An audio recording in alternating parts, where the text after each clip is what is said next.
The General Mining Act of 1872 is a United States federal law that authorizes and governs prospecting and mining for economic minerals, such as gold, platinum, and silver, on federal public lands. This law, approved on May 10, 1872, codified the informal system of acquiring and protecting mining claims on public land, formed by prospectors in California and Nevada from the late 1840s through the 1860s, such as during the California Gold Rush. All citizens of the United States of America 18 years or older have the right under the 1872 mining law to locate a lode or place a mining claim on federal lands open to mineral entry. These claims may be located once a discovery of a locatable mineral is made. Locatable minerals include but are not limited to platinum, gold, silver, copper, lead, zinc, uranium and tungsten.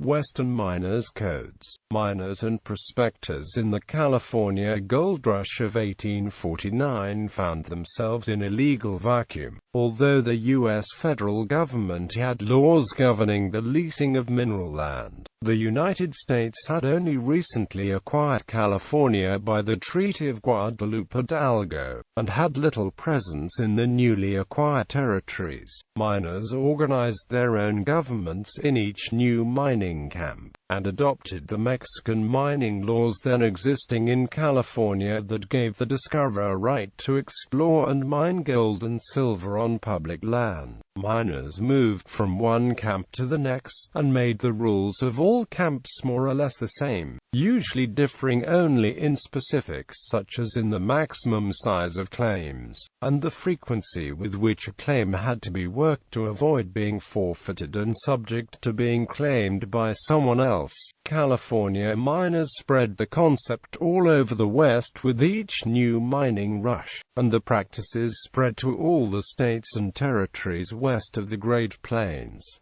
Mining legislation before 1872. Although the practices for open mining on public land were more or less universal in the West and supported by state and territorial legislation, they were still illegal under existing federal law. At the end of the American Civil War, some Eastern congressmen regarded Western miners as squatters who were robbing the public patrimony, and proposed seizure of the Western mines to pay the huge war debt. In June 1865, Representative George Washington Julian of Indiana introduced a bill for the government to take the Western mines from the discoverers, and sell them at public auction. Representative Fernando Wood proposed that the government send an army to California, Colorado, and Arizona to expel the miners by armed force if necessary to protect the rights of the government in the mineral lands. Quote, he advocated that the federal government itself work the mines for the benefit of the Treasury. Western representatives successfully argued that Western miners and prospectors were performing valuable services by promoting commerce and settling new territory. In 1864, Congress passed a law that instructed courts deciding questions of contested mining rights to ignore federal ownership, and defer to the miners in actual possession of the ground. The following year, congressional supporters of Western miners tacked legislation legalizing lode mining on public land onto a law regarding ditch and canal rights in California, Oregon, and Nevada. The legislation, known as the Chafee Laws, after Colorado Territorial Representative Jerome B. Chafee, passed and was signed on July 26, 1866.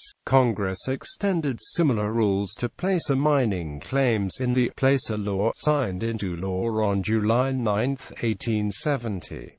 The Mining Law of 1872, the Chafee Law of 1869 and the Placer Law of 1871 were combined into the General Mining Act of 1872. The mining law of 1866 had given discoveries rights to stake mining claims to extract gold, silver, cinnabar and copper. When Congress passed the General Mining Act of 1872, the wording was changed to "or other valuable deposits," giving greater scope to the law. The 1872 law was codified as 30 U.S.C. The 1872 Act also granted extralateral rights to lode claims, and fixed the maximum size of lode claims as 1,500 feet long and 600 feet wide. The Act of 1872 also set the price for land assumed under the Mining Act. 42nd Congress. Sess. 2 ch. 152. 1872. A patent shall issue for the placer claim, including such vein or lode, upon the payment of $5 per acre such vein or lode claim, and 25 feet of surface on each side thereof. The remainder of the placer claim, or any placer claim not embracing any vein or lode claim, shall be paid for at the rate of $2.50 per acre, together with all costs of proceedings. It set the price of the land claim to range $2.50 to $5 per acre. This price set by law has remained the same since 1872. Volume and worth. The Mineral Policy Center estimates that mining companies extract $2 billion to $3 billion in minerals from public lands every year. From 1872 to 1993, mining companies produced more than $230 billion from lands claimed under the Act, according to the Mineral Policy Center. Some basic terms. A mining claim is the right to explore for and extract minerals from a tract of land. Claim staking is the required procedure of marking the boundaries of the mining claim, typically with wooden posts or substantial piles of rocks. Each Western state has slightly different requirements for claim staking. Once the claim is staked, the prospector documents the claim by filing required forms. Originally, the forms were filed with the mining district recorder. Today they are filed with the clerk of the county in which the claim is located, and with the U.S. Bureau of Land Management. Papers are likewise filed to document annual assessment work. A lode claim, also known in California as a quartz claim, is a claim over a hard rock deposit. A placer claim is a claim over gold-bearing sand or gravel, often along a stream or river. The mining law opens up land in the public domain, that is, federal land that has been owned by the federal government since it became part of the United States, and that has never been set aside for a specific use.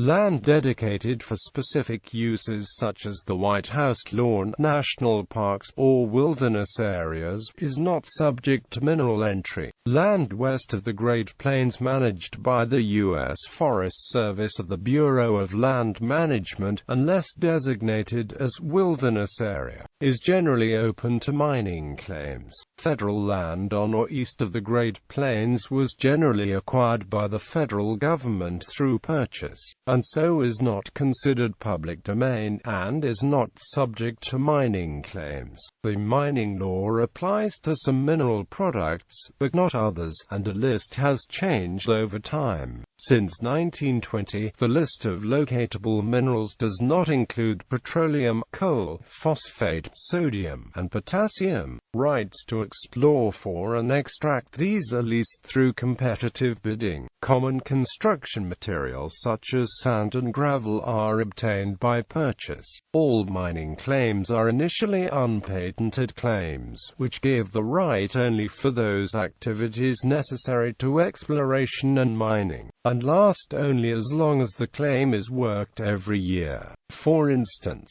the failure to prosecute the work on the tunnel for 6 months is considered the abandonment of rights to all the undiscovered veins on the line of the tunnels. In addition, at least $100 worth of labor shall be performed or improvements made annually. If this does not occur, the claim or mine upon which such failure occurred shall be made to relocation in the same manner as if no location of the same had ever been made. The original mining law gave miners the opportunity to obtain patents much as farmers could obtain title under the Homestead Act. The owner of a patented claim can put it to any legal use. The process of patenting claims has been perhaps the most controversial part of the mining law. Because of a Congress-imposed moratorium, the federal government has not accepted any new applications for mining claim patents since October 1, 1994. The 1872 law granted extralateral rights to owners of lode claims. This gave the owners of the surface outcrop of a vein the right to follow and mine the vein wherever it led, even if its subsurface extension continued beneath other mining claims. This provision, also known as the Law of the Apex, led to lengthy litigation and even underground battles, especially in Butte, Montana and the Comstock lode. Subsequent amendments. The acquisition of mining rights on public land in the West is mostly governed by the 1872 Act.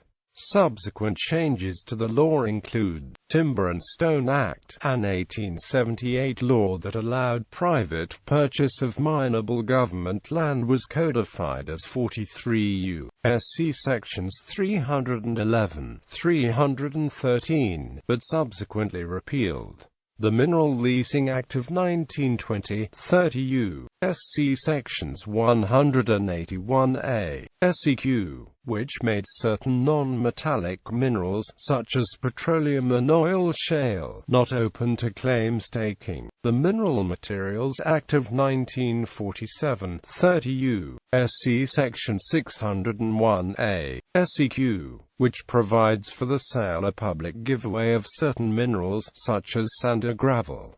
The Multiple Mineral Use Act of 1954, 30 U.S.C. ch. 12, which provided for the development of multiple minerals on the same tracts of public land. The Multiple Surface Use Mining Act of 1955, 30 U.S.C. section 611, which withdrew common varieties from mineral entry and the Federal Land Policy and Management Act of 1976, 43 U.S.C. section 1744, part of which redefines claim recording procedures and provides for abandonment if the procedures are not followed. Since the 1st of October 1994, Congress has imposed budget restrictions which have prevented the Bureau of Land Management from accepting new applications for patents on mining claims. Provisions of the 1872 mining law were changed with the implementation of the 1976 Federal Land Policy Management Act, effective as of January 1981. Many of the provisions of FLPMA revised the surface uses allowed on mining claims under the 1872 mining law by halting or restricting unnecessary or undue degradation of the public lands. The regulation portion of the FLPMA is found at 43 CFR 3809. These regulations were updated in the final rules published in December 2001.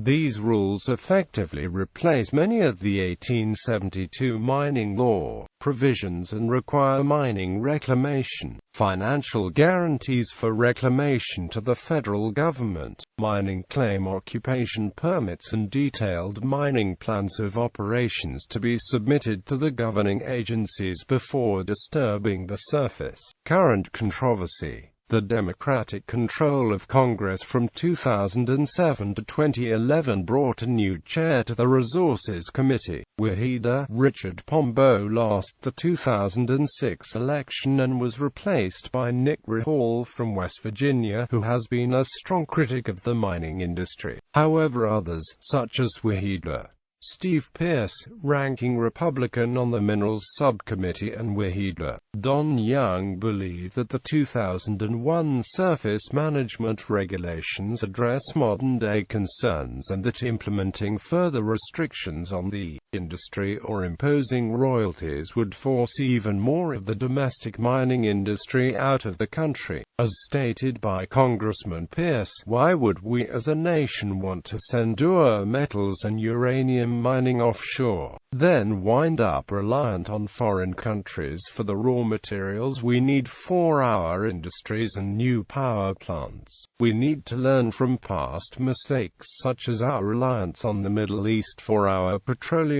products. On November 1, 2007, the U.S. House passed the Hardrock Mining and Reclamation Act of 2007 by a vote of 244 to 116. The bill would have permanently ended new patents for mining claims, imposed a royalty of 4% of gross revenues on existing mining extracting from unpatented mining claims, and placed an 8% royalty on new mining operations. Mining of private mineral rights would not have been affected. 70% of the royalty money would have gone to a clean-up fund for past abandoned mining operations, and 30% to affected communities. The National Mining Association maintained that, in combination with existing federal, state, and local taxes, the royalty imposed by the bill would have burdened U.S. mining with the highest effective tax rate in the world.